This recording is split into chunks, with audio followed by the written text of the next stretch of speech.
Fire Test. Bienvenue à tous sur cette vidéo de Fire Test. Aujourd'hui nous allons tester la résistance au feu du polyuréthane.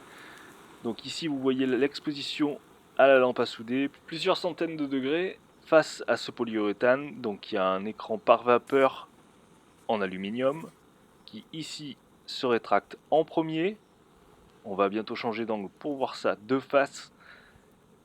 On voit que le polyuréthane lui commence à flamber.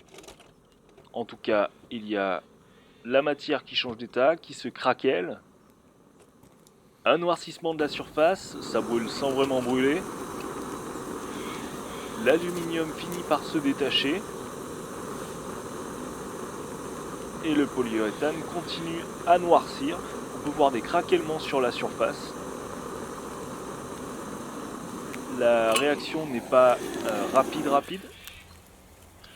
Il y a donc une bonne gestion de la chaleur.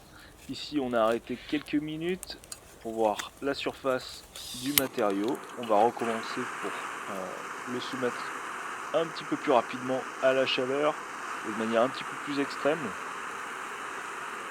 Alors on peut considérer quand même que les vapeurs dégagées par le polyuréthane quand il est chauffé sont des vapeurs qui sont nocives et donc dans l'habitat qui vont pas être très bonnes pour la santé.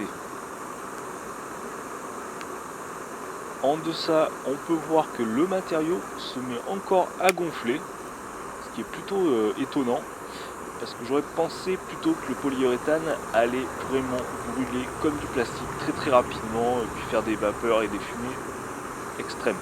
Là, c'est pas tellement le cas. On a un matériau qui gonfle finalement. Une très bonne gestion de la chaleur. Par contre, au niveau des analyses chimiques de la poussière et des vapeurs, là par contre, j'ai pas d'informations à vous donner, mais on peut en tirer les conclusions que c'est pas du tout bon pour la santé et qu'il pourrait y avoir des cas d'asphyxie en cas d'incendie dans une maison. Vous voyez, le polyuréthane ici part en poussière maintenant. Finalement, la chaleur c'est bien réparti sur l'échantillon. Mais si on avait continué à chauffer, il ne resterait plus grand chose à part de la poussière. Voilà, on se retrouve très bientôt pour une autre vidéo de Fire Test. A bientôt.